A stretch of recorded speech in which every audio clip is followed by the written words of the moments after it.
Balanagar DCP కార్యాలయంలో Medchal DCP Koti Reddy media సమావేశం నిర్వహించి జిడిమిట్ల పోలీస్ స్టేషన్ పరిధి గాజుల రామారంలో జరిగిన కాల్పుల ఘటనలోని నిందితులను మీడియా ముందు ప్రవేశపెట్టారు. ఈ నెల 27వ తారీఖు అర్ధరాత్రి గాజుల రామారం ఎల్ఎన్ బార్ సమీపంలో జరిగిన గొడవలో ముఖ్య నిందితుడు నరేష్ ఆదేశాలతో కాల్పులు జరిపిన అనుచరుడు శివ, నరేష్ తో పాటు మరో 14 మంది మొత్తం 15 మంది నిందితులను పట్టుకున్నామని, వారి వద్ద నుంచి ఒక ఇల్లీగల్ దేశీయ తుపాకీ, 87 రౌండ్ల బుల్లెట్లు, 3 కార్లు, ఒక ద్విచక్ర వాహనం స్వాధీనపరుచుకున్నామని ఆయన తెలిపారు. నరేష్ అనే వ్యక్తిపై దుండిగల్ పోలీస్ స్టేషన్ లో 4, సంగారెడ్డి పోలీస్ స్టేషన్ లో 1, ఇంకా అతని నేర చరిత్ర కూడా ఉందని తెలిపారు. నిందితుడు నరేష్ ను పట్టుకున్నాక పలు ల్యాండ్ సెటిల్మెంట్లలో నరేష్ సూత్రధారిగా భయభ్రాంతులకు గురి చేశాడని అన్నారు. మరికొందరు నరేష్ పై పోలీసులకు ఫిర్యాదు చేస్తున్నారని తెలిపారు. గాజుల రామారం దగ్గర జరిగిన కాల్పుల ఘటనలో 2 రౌండ్లు కాల్పులు జరిపారని, అతనికి సహకరించిన వారిని కూడా అదుపులోకి తీసుకుని విచారించగా, నెల రోజుల క్రితం బీహార్ నుండి దొంగతనంగా తుపాకీలతో పాటుగా 100 బుల్లెట్లు కొనుగోలు చేశారని తెలిపారు. ఇతనిపై రౌడీ షీట్ తో పాటు వివిధ సెక్షన్ల కింద కేసులు నమోదు చేశామని పోలీసులు తెలిపారు. అంటే ఎవరిని హతమార్చాలని అయితే మనకి స్పెసిఫిక్గా లేదు. కాకపోతే ఇతను రియల్ ఎస్టేట్ బిజినెస్ చేస్తుంది కాబట్టి ఎవరిని అందులో ఉపయోగించుకోవాలి, లేకపోతే బెదిరించాలనేటువంటి ఒక ఉద్దేశంతో తెచ్చుకున్నట్టుగా మనకు తెలుస్తుంది. ఇంకా కూడా డెప్త్కి పోతే మనకు అది కూడా తెలిసే అవకాశం ఉంటుంది.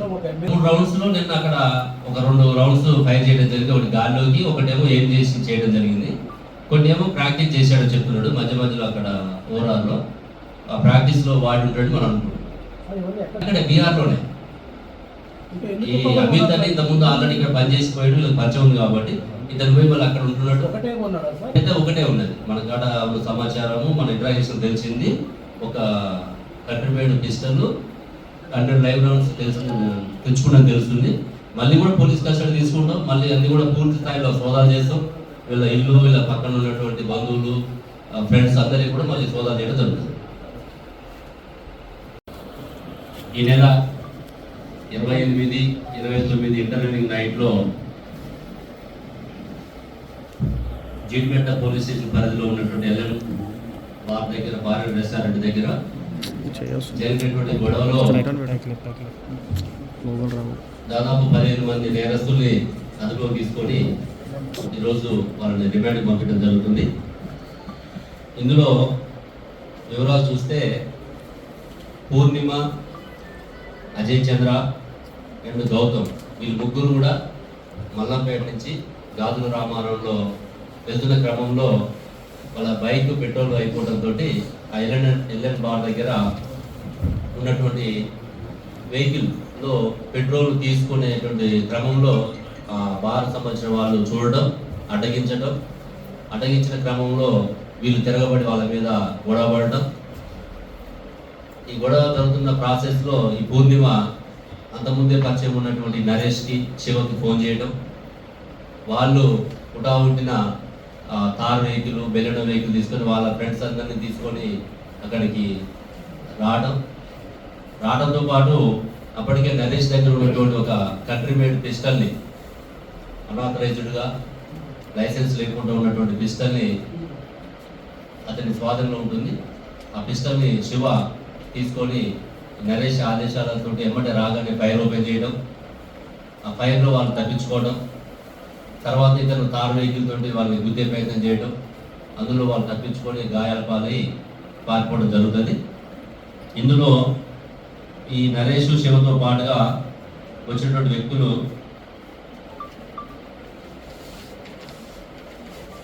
సోహెల్, శాంసన్, నరేందర్ మరియు ఉజ్వల్, వీళ్ళందరూ కూడా బెలూన్ వెహికల్ రావడం జరిగింది. నరేష్, శివ కార్ వెహికల్ వస్తారు. అదేవిధంగా వీళ్ళతో పాటు ఈ ఒక నెల రోజుల క్రితమే, అంటే ఆగస్టు మంత్లో అని చెప్తున్నాడు. ఇక పూర్తిగా మనం సమాచారం తీసుకోవాల్సి ఉంది. ఇది పిస్టల్ బీహార్ పోయి అక్కడ అప్పటికే ఇక్కడ మన పనిచేసి మళ్ళీ బీహార్ వెళ్ళిపోయినటువంటి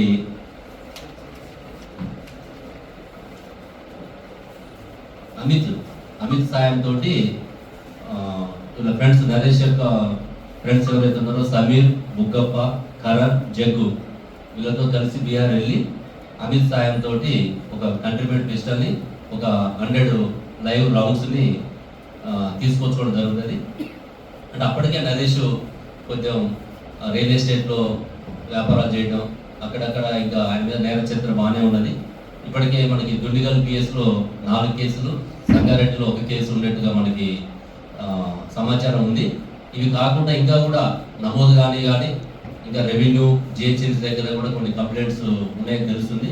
ఇవన్నీ కూడా మేము సేకరించి దాని మీద షీట్ ఓపెన్ చేయడము, అవసరమైతే పీడియాక్ట్ పెట్టడం కూడా జరుగుతుంది. ఈరోజు మనము వీళ్ళ దాదాపు 15 మందిని ఎవరైతే ఫస్ట్ ఇనిషియల్గా 3 గొడవ పడ్డారు, ఆ తర్వాత నరేష్ శివతో పాటు ఒక 4 రావడం జరిగింది. అదేవిధంగా బీహార్ పోయి ఎవరైతే పిస్టల్ కొనుక్కొచ్చారో వీళ్ళందరూ టోటల్గా 15 మెంబర్స్ని ఒక 3 vehicles 4 wheelers, car, Baleno and Skoda 3 కార్లు, తర్వాత ఒక కంట్రీమేడ్ పిస్టల్, 87 లైవ్ రౌండ్స్, ఒక 2 వీలర్ బైక్ని మనం సీజ్ చేయడం జరిగింది. వీళ్ళ మీద attempt to murder and arms act కింద కేసులు కట్టి వీళ్ళని జైలుకి పంపించడం జరుగుతున్నది. ఈ యొక్క సమాచారం అంతా కూడా సీసీ కెమెరాలో రావడం జరిగింది. అక్కడ ఉన్న ఐ విట్నెసెస్ ఉన్నారు, టెక్నికల్ ఎవిడెన్స్ ఉన్నది. వీటన్నిటితోటి వీళ్ళకి జైల్లో ఉండగానే శిక్ష పడే విధంగా మేమంతా కూడా ప్రయత్నం చేస్తాం. ఈ నరేష్ లాంటి వ్యక్తుల మీద చాలా కంప్లైంట్స్ వస్తున్నాయి. గత కొద్ది రోజులుగా చూసి తను ఇన్సిడెంట్ జరిగిన తర్వాత చూసి చాలామంది బయటకు వచ్చి చెప్తున్నారు. అంటే అంతకుముందు కొంతమంది భయపడి చెప్పలేకపోవచ్చు, కొంతమంది చెప్పిన తర్వాత కూడా యాక్షన్ తీసుకొని ఉండకపోవచ్చు. వీటన్నిటి దృష్టిలో పెట్టుకొని ఇప్పుడున్నట్టు సమాచారంతో ఈ కేసు, పాత కేసులు, కొత్త కేసులు కూడా ఏమంటే తీసుకొని వీటన్నిటి మీద తప్పకుండా దాని మీద పీడియాక్ట్ పెట్టడానికి 100% ఎలిజిబిలిటీ ఉంది. ఎందుకంటే ఈ మధ్యకాలంలో ఫైల్ ఓపెన్ చేసి చిన్న కాజు లేకుండా ఒక పెట్టి మ్యాటర్లో కేవలం ఆ మహిళ ఫోన్ చేసిందని చెప్పేసి ఒక పెట్టి మ్యాటర్లో దాన్ని ఫైల్ ఓపెన్ చేసి ఒక భయానక వాతావరణాన్ని సృష్టించి అతనేదో రౌడీజం, గుండాయిజం, ఒక లీడర్ కావాలన్నటువంటి ఒక యాంగ్జైటీ తోటి చేసినట్టుగా అనిపిస్తుంది. కాబట్టి ఇట్లాంటి వాళ్ళని మనం సమాజంలో ఎలో చేస్తే కామన్ మ్యాన్కి చాలా ఇబ్బంది అవుతుంది. కాబట్టి తప్పకుండా ఇతన్ని జైల్లో ఉండే విధంగా, శిక్షలు పడే విధంగా చేస్తామని చెప్పేసి మీకు తెలియజేస్తాం.